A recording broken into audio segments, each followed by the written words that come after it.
Welcome to Dugout Chatter. We are going to see how America's pastime has shaped generations of young men and women into the determined people they are today.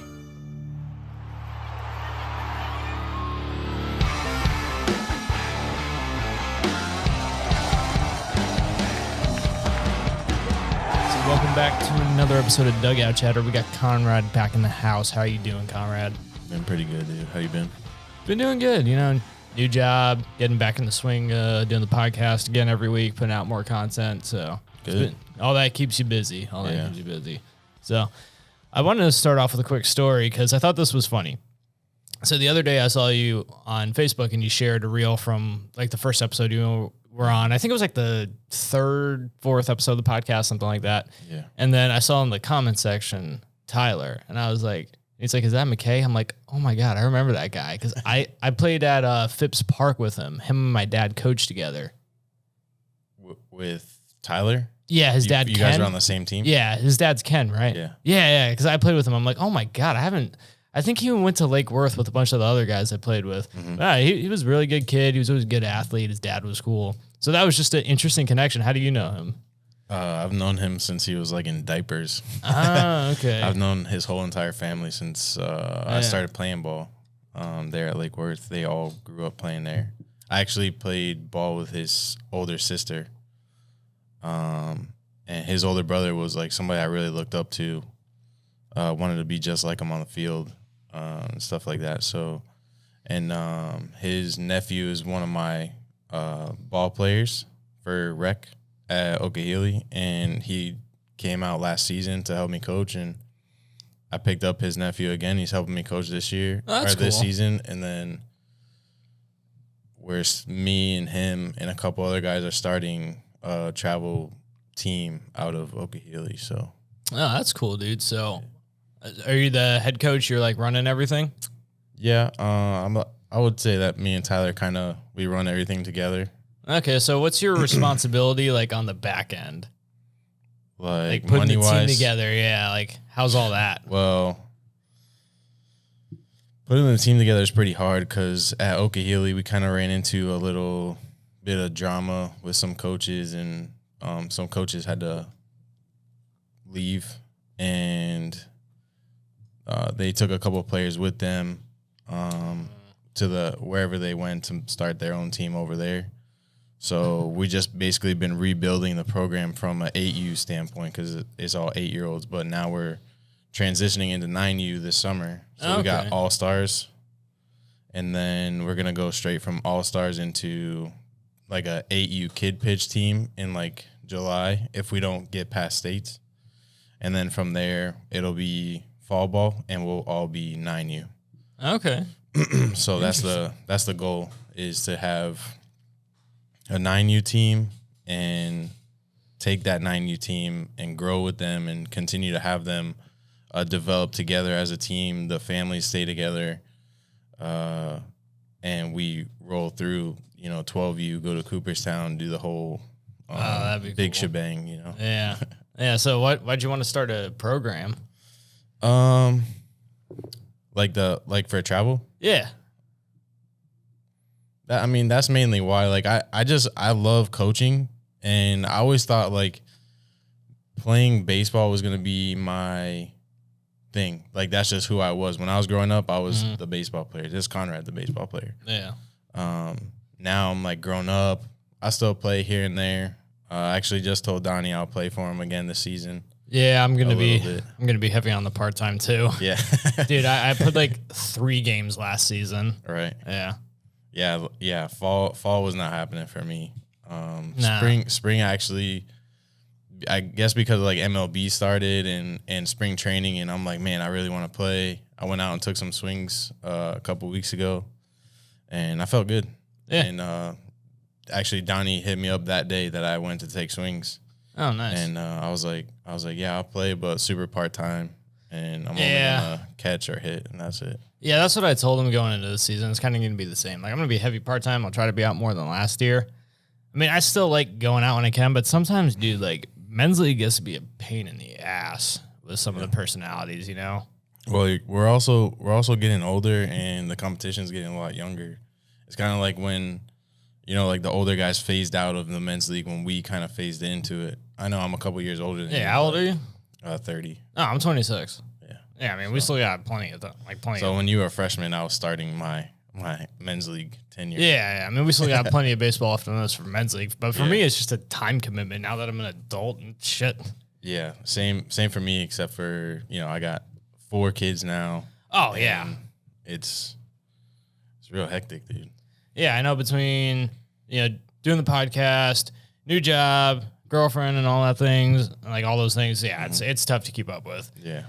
So, I heard that you want to start your own podcast. Yeah, you got me hooked. I got you hooked on that. That's something else that's going to take time away from playing men's league. Yeah, exactly. Because Sundays are like my only free days, anyways. So. I know. So, tell me a little bit about where you're starting with it, what you're planning. Man, so it's kind of still a long ways out.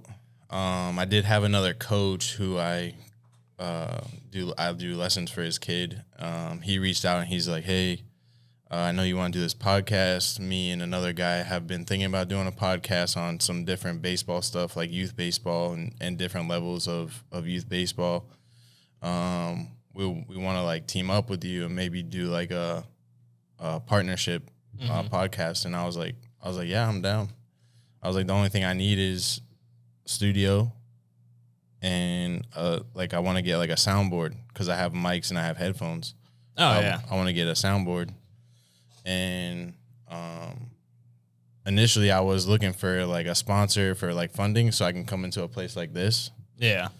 And because I mean, this will make it a whole lot easier as opposed to like doing all my own editing and finding all the content and everything like that, all by myself, like I'll be doing. Yeah, I use the studio, but I still do like a lot of it on my own just because like I do like for work, like I work in TV right now. So I do a lot of audio mixing and video editing. Like that's just part of my background for my job. So I enjoy doing it on my own because it gives me more control. Yeah. Yeah. Like I know how to do audio editing and stuff like that, but it's just a little bit more tedious because I want to actually like, produce something like good. Yeah. And I'm not like trained and stuff like that. I don't have education and stuff like that. I just kind of YouTube university it. Oh, bro, I know. All by myself. I know. Yeah. That's the best way to do it though. That way you don't get a bunch of student debt. Yeah.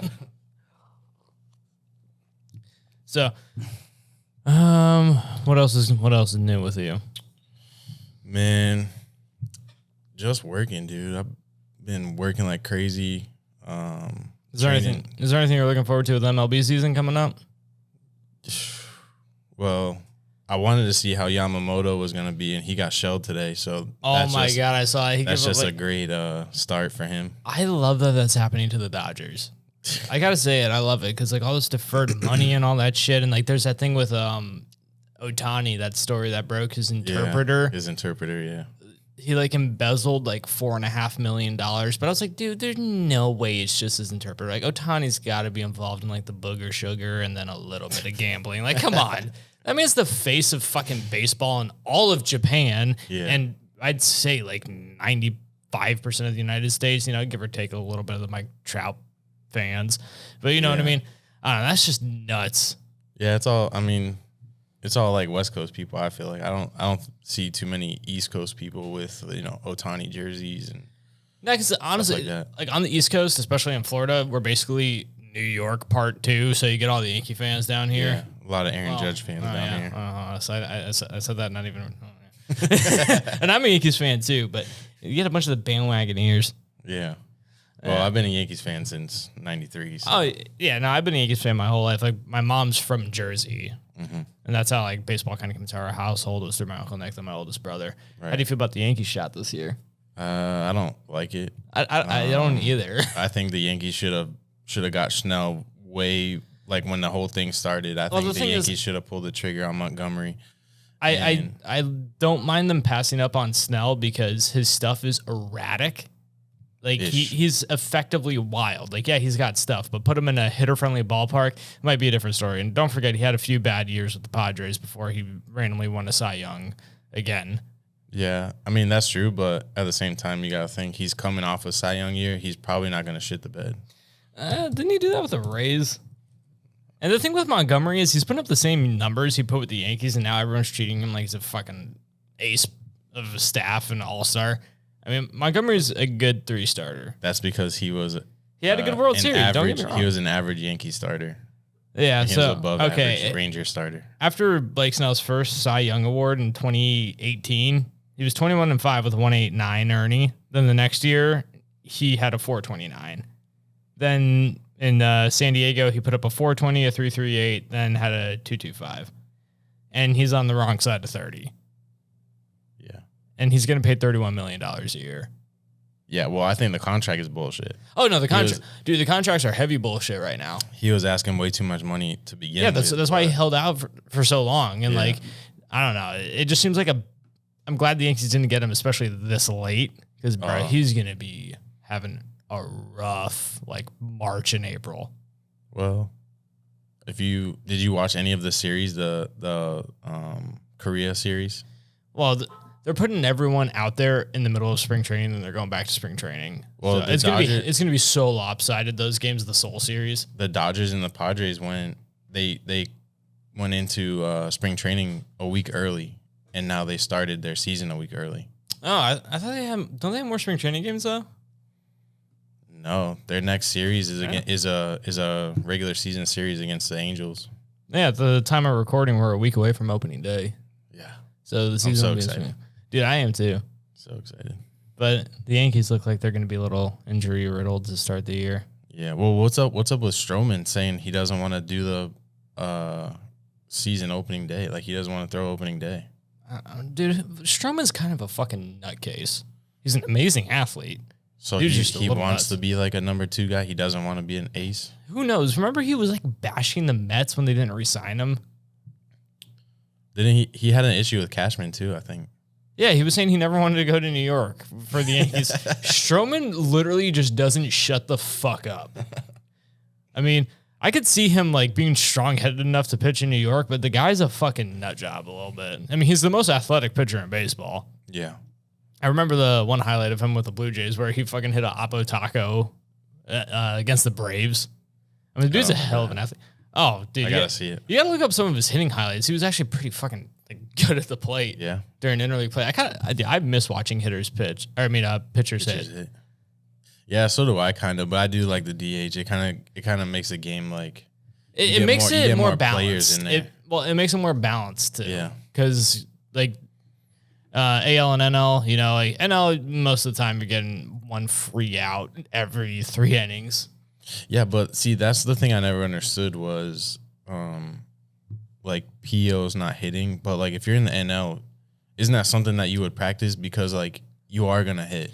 Yeah, they practice it like probably like once a week though. I mean, shit. Yeah, you got cages to your availability whenever you want. Yeah, if I was an NL pitcher and it was no DH still, I would be hitting in the cage as well as pitching.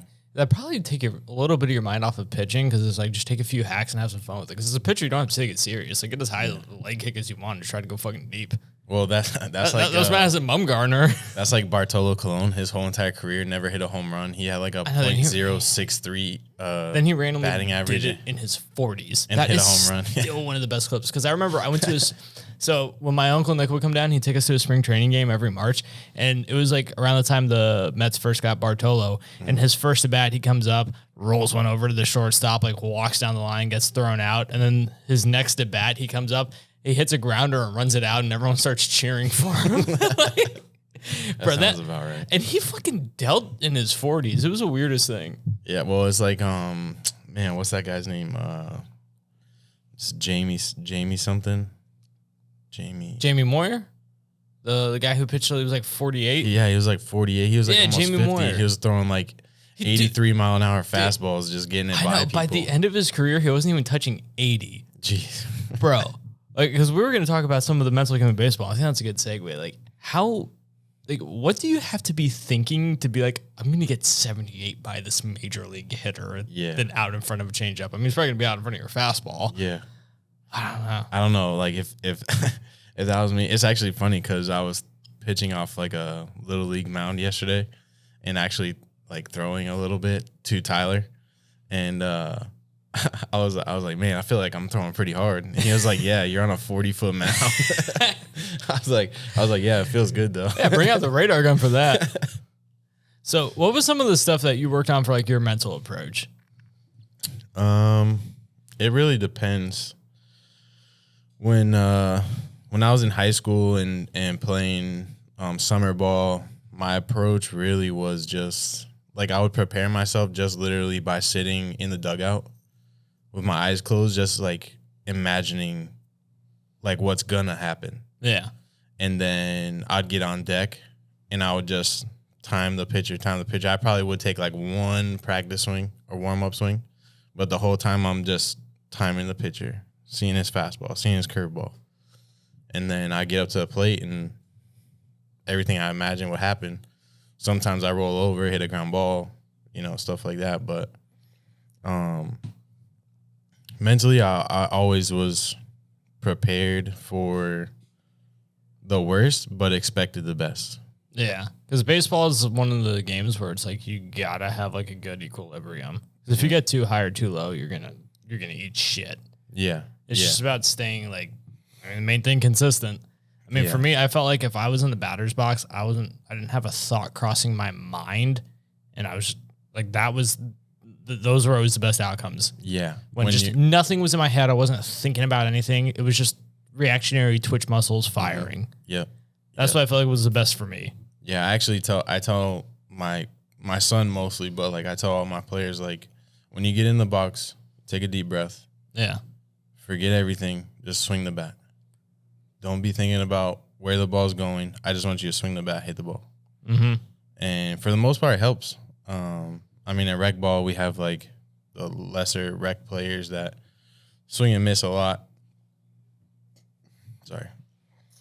They swing and miss a lot, and some things you tell them, they kind of just like okay. They just want to go out there and have fun, right? But then you get like the kids that are like real competitive, travel players that are playing rec, stuff like that. Those players, they understand. So when you tell them something like that, they're like okay. So they'll get in the box, they'll close their eyes, they'll take a deep breath, get in the box and go. Yeah. And I mean, that's what I always did. As soon as I would step in the box, I would get set, take a deep breath, get ready to mash. Mm-hmm. Yeah. Like even now with the kids I coach, I mean, like I got a very limited on experience JV team. So like some of the kids that have a little more playing experience, they just rush through everything. And if you call out their name, they always are, oh, what? I'm like, dude, no, focus on what you're doing. And like I tried telling them, like, because the big thing is, when you're going too fast, that accelerates your nervous system. That's why you got to breathe to slow it down, so your mind stops racing, so you can focus on what you're doing. Because the thing on practice is you're supposed to practice on what you need to do to get better for the game. In the game, you just got to let it rip. Yep. And it's just a big balancing act trying to get them to do both. Yeah. Are you still coaching at San Lucius? Yeah. Not looking good? Bro, Garcia opened, and most of the kids went there. Everybody wanted to go with Franco, huh? Yeah, I mean, that's how it goes when a new school opens. They follow the head coach. Because that happened because my oldest brother, he was at Santa Lucia's when Greenstein was still there. Then his sophomore year, Park Vista opened. So it was the same thing. Like, a bunch of kids followed Greenstein, but also Santa Lucia's was, like, more populated at the time baseball-wise, so they didn't lose as much. But, like, now... Well, how come you went to Santa Lucia's? That's what we were zoned for. Oh, so you didn't even try to go to Park Vista? No, we weren't zoned for it. I probably wouldn't have made it at Vista. Bro, Vista was stacked when I was in high school. I mean, I think Who was there? Around 2016? Yeah. They had, I think this kid's his name was Emmanuel Rodriguez, James Marinan, and some other dudes. They had like some guy that went to like LSU or something. And like nobody that's in the pros right now. No, there's some people in pro ball, but not the big leagues. Right. Because I remember they had, what was their shortstop's name? He was fast as shit. He went to UCF. I think it was like Matthew Micah or something. I don't know. They had a bunch of dudes. They always get in good talent. But Garcia, like, split the zoning up in a weird way because obviously you have the St. Lucia's kids following Franco. Then you got the Park Vista kids that, broke up the zoning and went there. Yeah. Yeah, I feel like Garcia is gonna be a pretty big baseball powerhouse. I feel like a lot of kids are gonna split from Park Vista that are like good, talented kids that either didn't make like JV. Yeah, they'll have a shot at more playing time at Vista. Yeah, and I think that would give you a deeper bench too, along with what you got. Yeah, I know a lot of kids that man, I know like 3 or 4 kids that went there to Park Vista as freshmen, and they didn't make JV, and I thought they were pretty solid ball players. I know. And I was like, you didn't even make JV? I know. And they're like, no. Like their JV team consistently has over 20 kids. I mean, that's the crazy thing. They'll have like legitimately good ball players. Like you said, they get cut, and some of them will transfer to other schools so they can play. I mean, like Santa Lucia's, we've always had a few of the kids that left Park Vista because they didn't make it there, and then next thing you know, they're at Santa Lucia's and they're a starting player. Yeah. It's crazy. Yeah, that's something that like I didn't really have to deal with at Lake Worth because, I went to Central my freshman year, and we had incredible talent like on varsity and some good up and coming players on JV. And Park Vista, Palm Beach Central was like a good baseball school under Coach Benedict. And then I transferred to Lake Worth, and it was a whole different. So we barely had a JV team. Oh, no. Then we had that was my sophomore year. My junior and senior year, we only had varsity. There was no JV. God. Yeah. So we even had kids that like should have been on JV, like they were on our bench. Wow. Yeah. Bro, that's crazy. When was this around? What years? Oh, 2009, 10, and 11. You graduated. Okay. Yeah, you're the same age as one of my brothers, so you graduated 12. 11. Right? Oh, 11? Okay. Oh, yeah. You probably played against my brother Braden then. Yeah, we talked about this. Oh, yeah. And I know like Brandon Crawford and yeah. And all them guys from Kyle Smith was like one of the biggest names around that time too. Yeah. And I actually grew up playing against Kyle Smith, the same as Trey Turner. Yeah. Like my whole entire life. Literally since we started travel ball at like 8 years old. Damn. Yeah. Yeah, no, this area's always got a lot of good baseball talent. Yeah. Michael Kelly's another one that we always played against. One of the guys I played with, his name is Jarrell Ortega. He went to the University of Tennessee, and his junior year was the year they set the record for the most collegiate wins in a single season.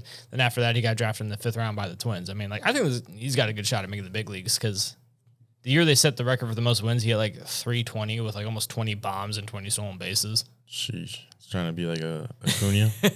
He's a second baseman. And like now he's playing. But when I've been keeping an eye on him because obviously the guys you played with, you're still rooting for them. Like you want to see them make it. It's fucking awesome. Yeah. Like, and I saw he was like playing third, hitting cleanup for the Twins in like A ball. Mm-hmm. And they're over in like Fort Myers, right? I think their facility's over in Fort Myers. So I should try to go catch a game this year. Yeah, Fort Myers has the Twins. Then they got some of the Red Sox. And there's another team over there too. The Blue Jays? No, that doesn't sound right. No. A long way from Canada. They're down here. Blue Jays? Yeah. Well, their spring training's down here. Oh, I don't know. I don't know where they're. Well, it's either Florida or Arizona. Yeah, man, that's gonna drive me nuts. I'll figure it out before the end of this. So, do you have any stories you want to hit on in the baseball world, or? Not so many stories. I'm just excited to get like the podcast like up and running. It's literally gonna be coaching. Yeah, just coaching. Yeah. Different styles of coaching. That's what me and Buck were talking about today, bouncing things off each other. Coaching wise, like I was telling you a little while ago, we were going back and forth because he's not so much like a travel ball guy. And I'm like big, like I want to do travel ball. I want to coach travel ball. I want my kids to play travel ball. Like that's what I did when I was a kid. That's what I want my kids to do. And my 5-year-old is already starting to get into it. And it's fun. It's a lot more fun when I sit there and watch rather than coaching because it gets frustrating watching those kids play sometimes. Oh, yeah, I bet. But the thing with travel ball and, rec baseball is like obviously part of the travel ball that's fun is obviously you get to travel, but it's like both whatever gives you a better community of people to be around and just whatever helps you develop. Yeah, well, that's a big thing that I like about Okehilly. So Okehilly is a rec program, but has a ton of travel teams. And those travel teams bring the competition to the rec because they have to play rec in the spring. They have to play. And they bring that competition to rec ball, and it makes the rec season so much more fun. And it makes like I don't want to call them like lesser than the travel players, but like, you know, like the average rec player makes them want to try harder to get better to be like the travel players. Yeah, competition breeds talent. Yeah, I believe that. No, I do too, because it's just one of those things where baseball is a game where failure's feedback. And again, it goes back to the mental approach. It's like if you get diced up, you're looking like what you can do to do better in your next at bat, or like if you're not hitting well, what can I do to like take away some hits? Yeah. I mean, if that's perfect because anytime I ever had a bad game offensively, I was always trying to make it up on defense. Yeah. And I tell my son the same thing. I'm like, hey, whatever you're not doing offensively, like if he has like a over 3, over 4 day, I'm like, you better make it up on defense. Yeah. When you go in the dugout after you get out, you need to shake it off because you're getting back on that field. You got stuff to do. Yeah. And I mean, he does a pretty good job. Like, we still haven't got to the point where he's an all-star hitter and an all-star defensive player in the same game. But for the most part, he's one or the other. And it helps. It contributes to every single game. Yeah, in that age, it's a lot more of just fundamental baseball. Teaching a kid, like, one thing that's kind of goofy when I go to my nephew's Little League games is, like, you see some of these kids' stances, and they look like they're, like, a 1940s baseball player. It's like, bro, like, just learn how to stand and hold a bat the right way. Let's start there. You know what I mean? Yeah. Yeah, I've definitely come across some kids like that, for sure. Oh, my God, I know. And, like, dude, what kills me is, like, some of them, they just swing so fucking upward. Their hands just go from here, plop down and up. I'm like, dude, no knob to the ball. Yeah. Or, like, the sword guys. The ones that like literally take the bat and they chop at the ball like they have a sword in their hands. And then the upper body goes. Oh, it's kind of crazy. Well, part of it too is like because it's like a bunch of first time dads trying to get their kid into a sport, and they don't know what they're doing. You know, it's just like part of like lower levels of baseball. Yeah. I feel like guys like us that have played more and all that, we usually gravitate. Like at least for me, like I naturally went towards like high school baseball because like. Well, my coach asked me like if I want to be part of the program, and I was like, yeah, like it's nicer to do it when you're starting out and the kids know what they're doing a little bit. Yeah. I feel like it's kind of hard to find more experienced coaching in some of the lower levels of baseball, especially at rec. Yeah, so I got lucky with my coaching staff that I've had for a full year of fall and spring now because my other coach other than Tyler, he used to be a pitcher for FAU. Oh, okay. So right here in the heart of good old Boca. Oh, yeah. The heart of Boca where there's no fucking parking and you have to pay for it. Yeah, it's ridiculous. Thanks, Kayla. Oh. Wait. It's not my fault. It's not my fault. I tried to convince them to move, but, you know. Okay. What are you going to do? Well, nothing. We're here. Blame it on the Northerners. They're the ones coming down. Like I said, we're baby New York. We're turning into New York. We're like, look, they're building up because they're running out of space over there. I can't say shit. I'm from Long Island. Long Island. I grew up here, so it doesn't matter. Exactly. I'm You're a another Floridian at northerner heart. coming down here. Oh, yeah, that's what they all say. I've been here since I was 3. Yeah, that's what they gotta all count say. for something, I right? was born here. Oh, that's fair. You beat me there. Yeah. Toss me a beer. Man, I forgot what I was going to say. Well, what else you got? So, you're talking about your coaching staff. Oh, yeah. How you have more experienced guys. Yeah. So the first season that I coached my son in coach pitch, he had a dad that he was his head coach who like knew nothing about baseball. Mm-hmm. And then the other dad who was the main assistant coach because I was only there part-time because I had both my kids playing. Yeah. And also not much of a baseball guy. He was like a basketball guy, like a hoops guy. Yeah, it was like another one of those parents just trying to put the team together. Yeah. Like I was saying. And so I got on the field and I'm like trying to do drills and stuff. And they're like, well, we're just going to do it like this. We'll do it. I was like, okay, you don't want your kids to learn anything. I won't help. I'll just stand here. I'll hit ground balls, whatever. And the next season I was like, F this, I'm going to coach. So that was in the fall last season. And I picked up the pitcher from FAU. His name's Taylor. And then I literally drafted this kid just because of the last name, which is Tyler's nephew, sorry. And Tyler came out the first practice, and I was like, holy crap, I haven't seen you in forever. Yeah. And he's like, yeah, whenever you need me, just let me know. I'll come out and coach. And I was like, I need you like every day. Like I need you to be my assistant coach. He's like, all right, cool. And same thing with Taylor. And yeah, now we're in our second season together, and Tyler's going to be with me coaching travel ball, and we'll go right into rec next season too. And so what time do you practice for youth baseball? Dude, 5:30. Okay. It's rough. Yeah. It's rough. Getting everybody there on time is real rough. Oh, I bet. So what's a youth baseball practice usually like that you run? So we'll do. So I'll go off of like rec, because rec is what I'm mostly coaching right now. What we'll do is we'll get to the field. If we're there, I try to get there around like 5 o'clock, so I have a little extra time with my son, and I hit him ground balls.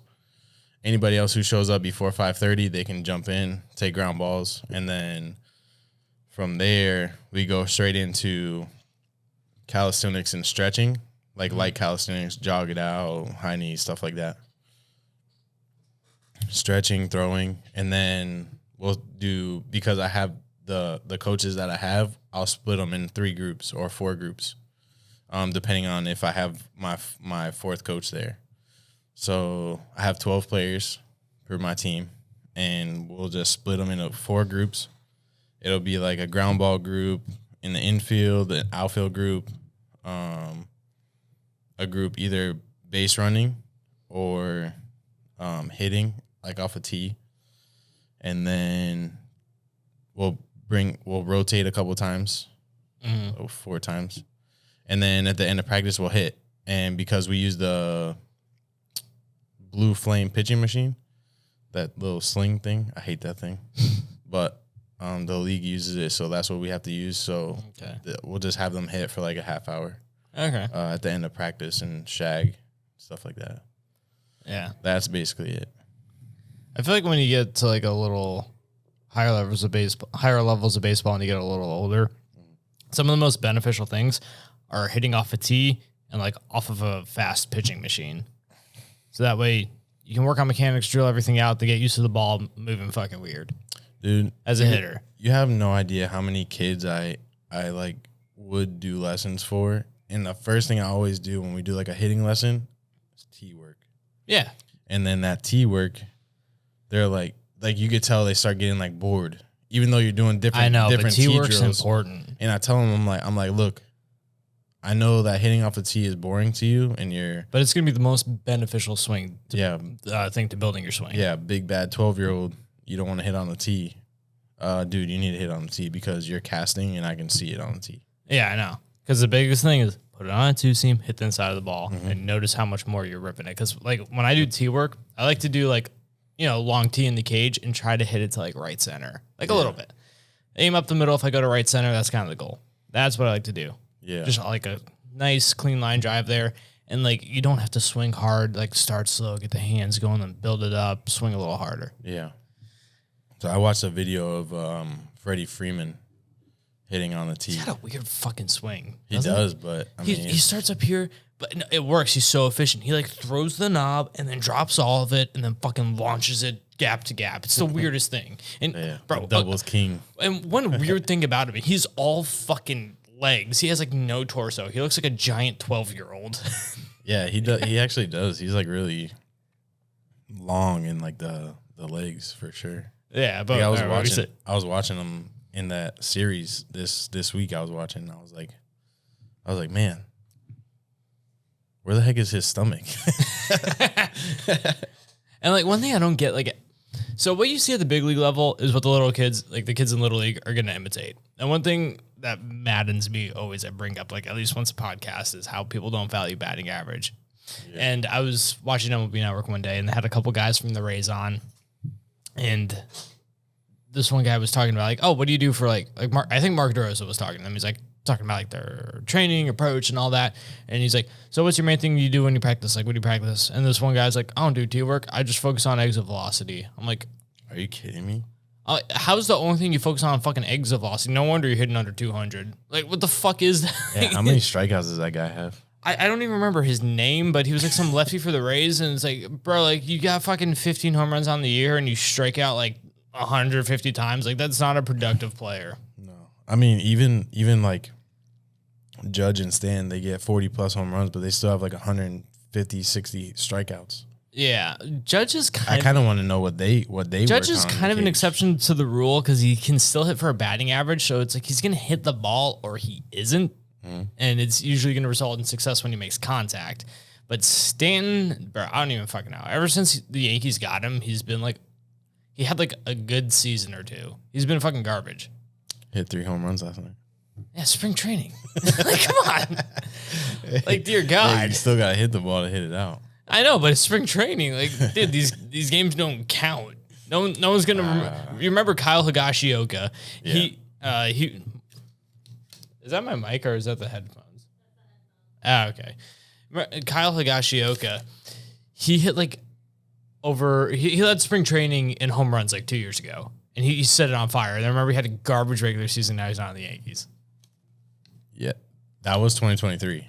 I remember. Yeah, that. last year, 23. Yeah, I remember that. Because I remember talking so much shit to my buddy who he's like a huge Pirates fan. And Kyle Higashioka was tearing up the Pirates last spring. And I was like, watch, he's going to be like. Remember Greg Bird was launching it all in one spring, and now he's in like the Australian Baseball League. That guy's had such a weird journey. He went from Greg Bird. Who's that? He was a Yankees first baseman for a little bit. He was the lefty. No. Oh my God. I remember, so one of my buddies in high school, he's an Indians fan. So we'd like get together a lot for Yankees Indians games. And I remember his debut was against the Indians. Oh, sorry. Guardians. Come at me, PC crowd. Yeah, they're the Indians. They'll always be the Indians. I know.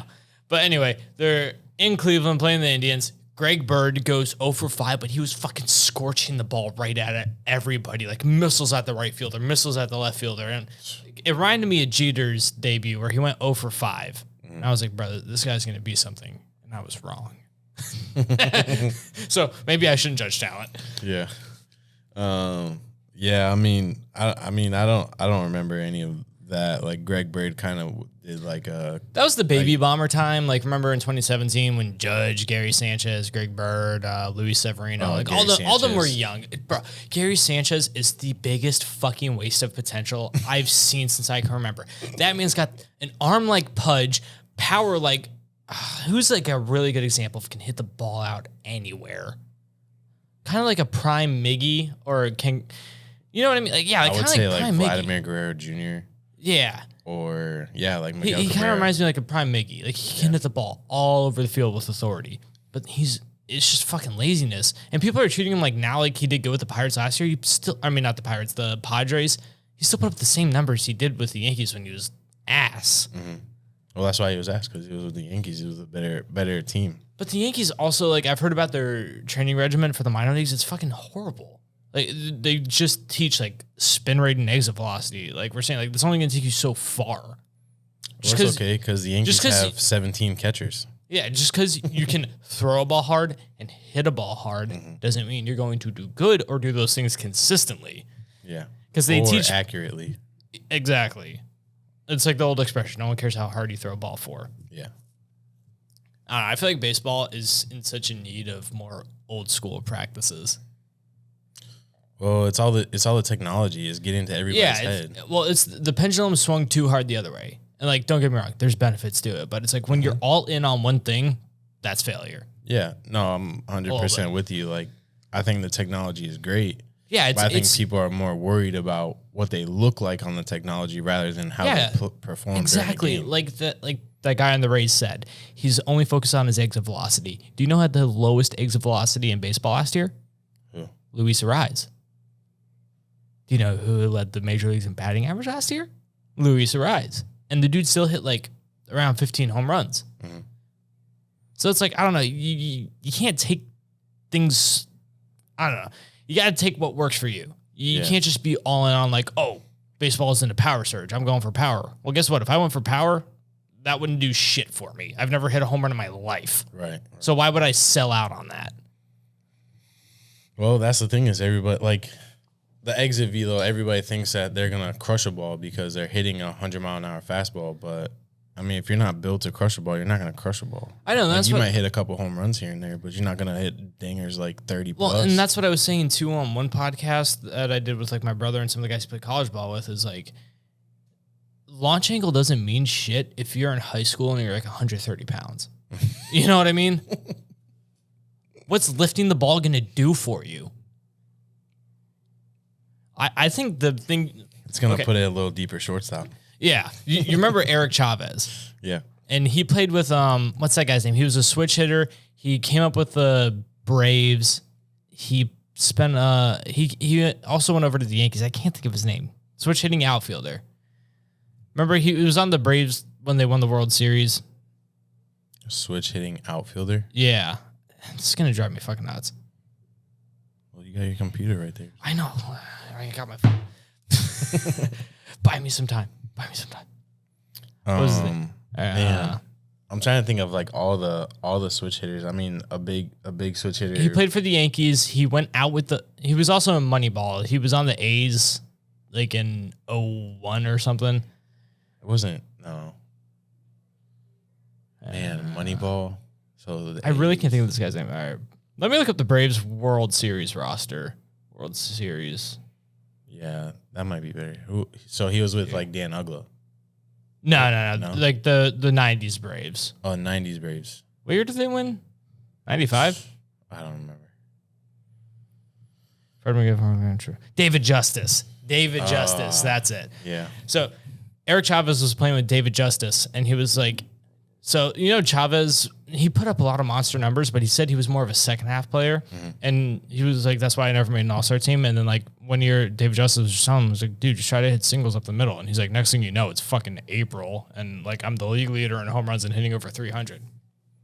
A smaller approach can go a long way is the point I was trying to make with that. Right. And Aaron Judge, he said his BP, what he does to lock him in is try to hit a ball like through the second baseman. Yeah, I was gonna say that because I think I've seen you're staying inside the ball and you're getting good extension. Mm-hmm. That's what he's doing. Everything to the right side. And the same thing when I was telling you about the Freddie Freeman video. When he gets in the cage, he hits a whole entire round with the tee at his back leg and just hitting the ball the other way, and then he moves it up to like the center of his body and puts it like he's lefty, so left center.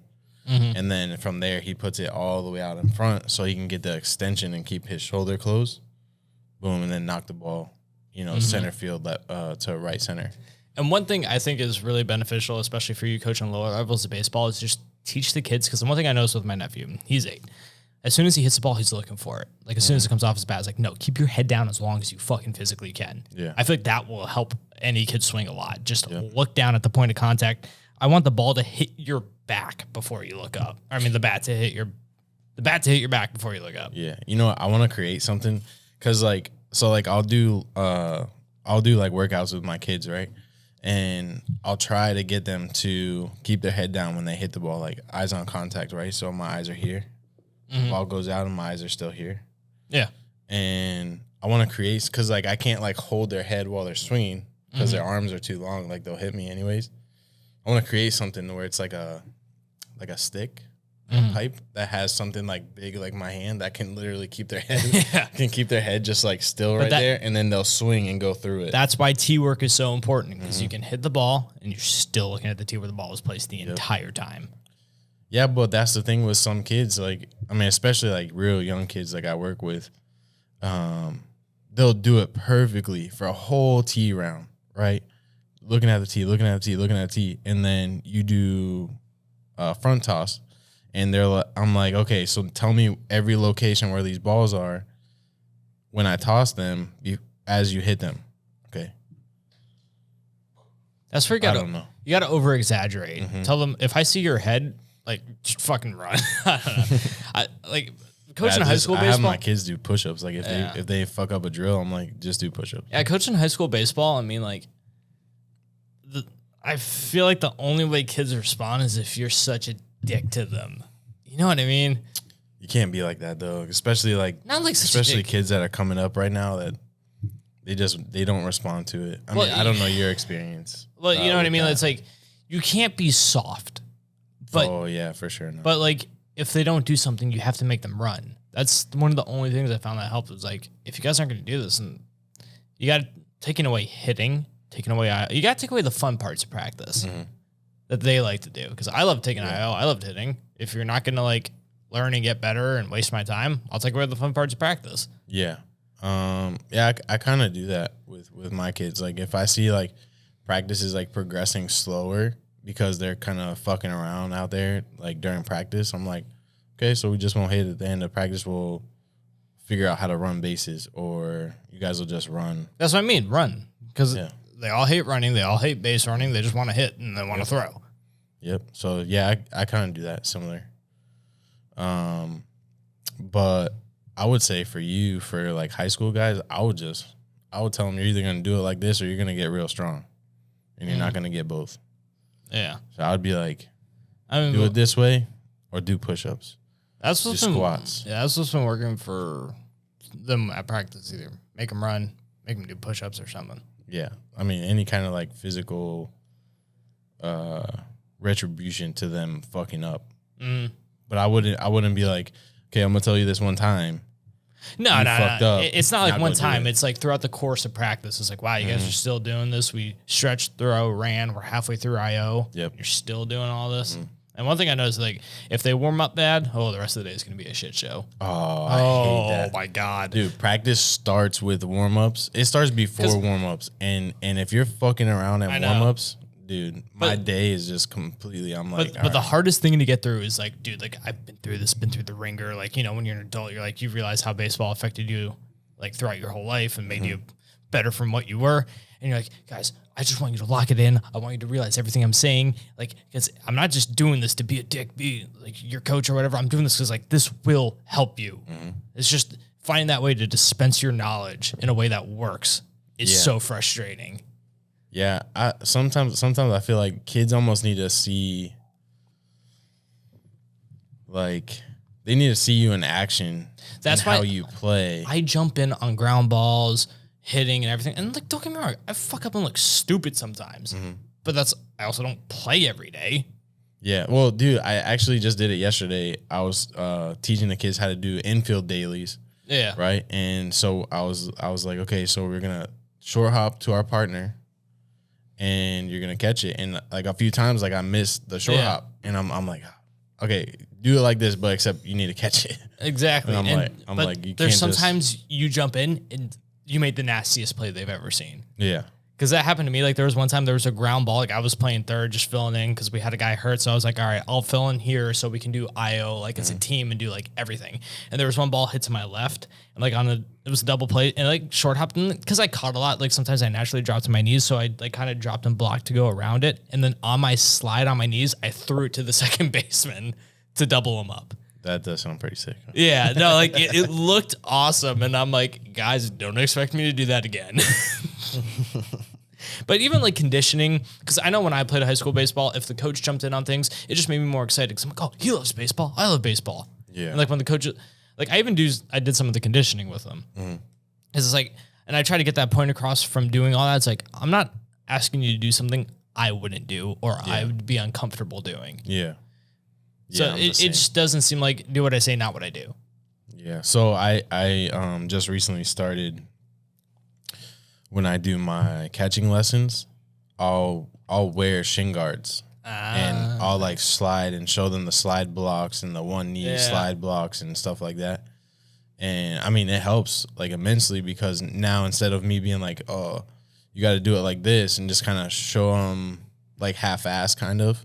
Like now I can actually fully get on one knee and slide block and show them like this is how you slide block. Yeah. Or get in like my secondary position and drop and block and pop up like I'm going to throw somebody out. Like stuff like that instead of, jacking up my knees with no shin guards or whatever it is. Yeah.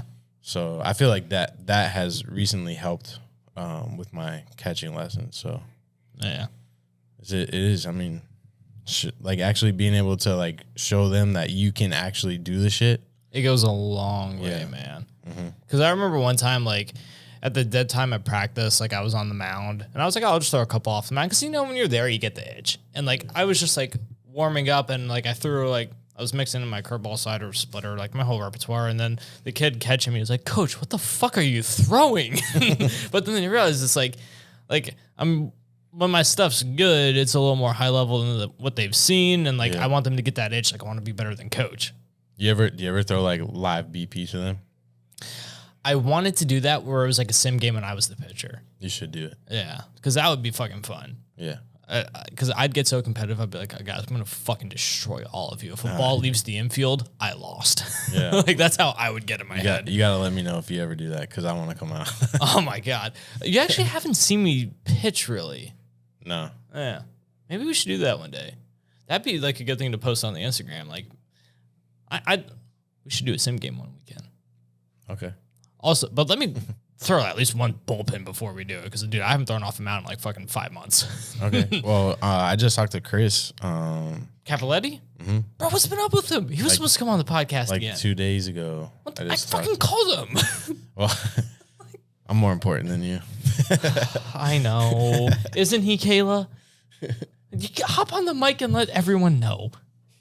Yes, he is. So I called. He called me, and I was busy doing something. I said, "Hey, I'll call you back in a little bit," and I just like was busy, and I reached back out to him a couple of days later, via text message, and he didn't text me back. So I think it was Tuesday. I called him, and we were talking for a good minute. He was on his way back up from Miami, and. Ew. Yeah, that's what I said. When he said he's coming up from Miami, I was like, oh, that sucks. That's not part of Florida. Yeah, don't be shy, Kayla. Miami isn't part of Florida. You need a passport to get into Miami. Yeah, that's true. That's another country. One of my friends put it in the best way. Once you get past like Orlando, like kind of like northern Orlando, it ain't Florida anymore. It's a different fucking state. Because South Florida, North Florida, 2 different states. Completely. Do you agree, Kayla? I fully agree. Yes. All right, cool. Yeah. I mean, if you go above Orlando, that's the actual South. That's the deep South. Yeah. If you go below Orlando, that's a different country. I mean, we speak every other language here. I know. Yeah, I think South Florida is part of South America. No, it is. Fully. Actually, it's part of the Caribbean. It falls into that sea. It's kind of like Latin America. Yeah, exactly. Yeah. And also New York. Oh yeah, yeah. New York has every like culture though. Like there's no like putting New York into a box. No, but New York's so historic. I mean, Ellis Island and all that. Like, I mean, yeah. It's like literal immigrant central. Yeah, Florida's trying to become. Every immigrant I know has gone through New York. Florida's part 2 of that. My grandma came on Ellis Island. My grandma came, and my grandpa fled to Cuba, New Jersey. I mean, my grandpa fled Cuba to come here. My grandma immigrated from Italy. So stereotypical. Yeah, I'm stereotypical Italian and Cuban. Yeah, just immigrant family boy. Oh, yeah. Absolutely. Here I am. All right, so Chris came from Miami for some fucking reason. So I'm probably some fishing thing for his job. Yeah.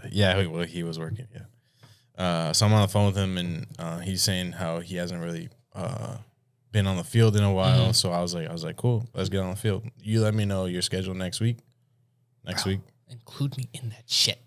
Okay. That's what I was getting at. Yes. So we'll go. Maybe we'll go hit at like Santa Lucia's.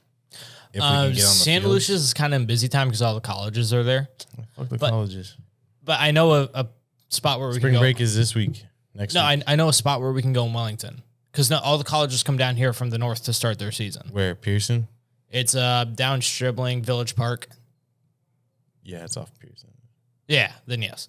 Okay. All right, that's where we can go because they got 2 cages. Like hardly anyone's ever out there. I've seen like 5 games out there in my life, so we'll do that. Let's do it, and then I'll catch a bullpen for you. Yeah, I definitely want to throw off the mound, and then Chris can catch me, and then I can throw live to you guys or whatever. That sounds good.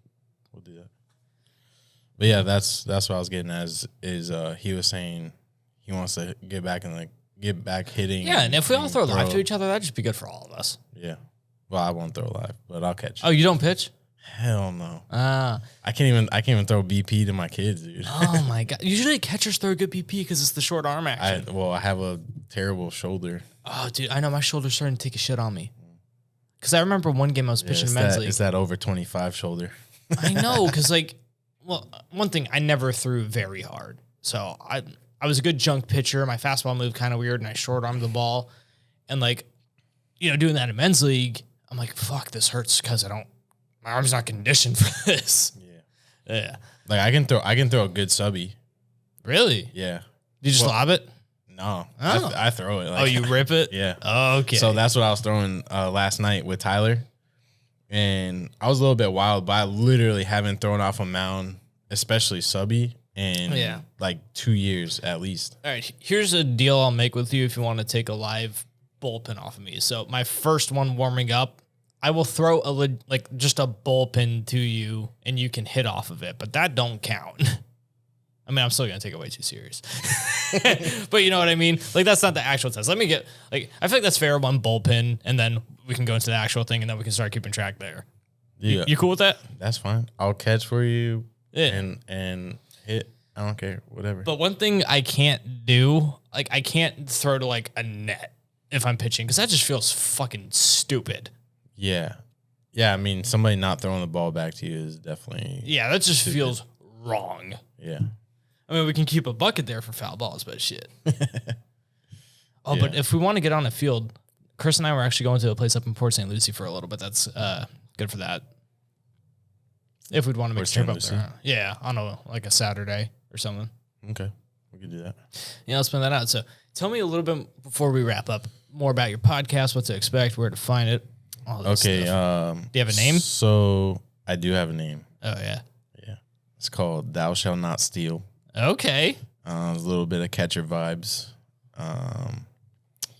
And I was scouring any kind of podcast, anything to figure out a name because I wanted to do the coach's corner, but that's a little bit too organic, generic, whatever. And I found 3 or 4 different podcasts that were the coach's corner. Yeah. And so I was like, you know what? Let me figure out a twist on it. So I was like, Thou Shall Not Steal. And then my wife and I were coming up with maybe that be a episode name instead of the podcast name. And I was like, no, it just doesn't work. I can't figure out different episodes like that. So I was like, that's the name. I'm hoping to get it on any platform. I'm using Podcastle to do my editing and stuff like that. Okay. So I have that for editing, and it's supposed to be able to go to Spotify. Yeah, it'll put it on every like audio that. platform. Yeah. So that's where you can find it. I'll be creating my wife and I are working on the design, the logo. And from the design and logo, and then we'll be creating an Instagram so we can post on social media and stuff. Nice, man. So yeah, be in the podcasting game. Yeah, I'm excited. You definitely got me hooked on it. I love coming in here and recording. Yeah, no, dude, it's fun. And I called mine. Okay, so there's actually another Dugout Chatter, but I technically started this in 2019, so I had it first. But I feel like that was a good name because my direction for this was just more baseball as a lifestyle. And I feel like where baseball media is at now in terms of YouTubers, podcasts, and all that, they just focus on major league news exclusively and sabermetrics. Yeah. And one thing I'll say is I listened to like the John Boy podcast and I was like Trevor Plouffe and I don't even know who else. It was fucking terrible. They were just like, they sounded like they're reading off a news article the whole time and then just listening to sabermetrics. I'm like, dude, it's fucking boring. Yeah. I don't know. I like hearing people's war stories. So And especially, I get mostly dick stories. Like my brother came on the podcast again, and of course there was a story involving someone's erection. You did that too. Yeah. The fuck? Hey, I think I was the first one, so Were you? yeah, I think so. Were you? Okay, Chris came on before you. I got to see if Chris had. Chris was about his mom, I think. Did he have a dick story? No. First dick story. Yeah. Okay, on that note, I think it's time to wrap it up. Yeah. All right. I don't have any more cool Thank you, stories like Kayla. that. Thank you.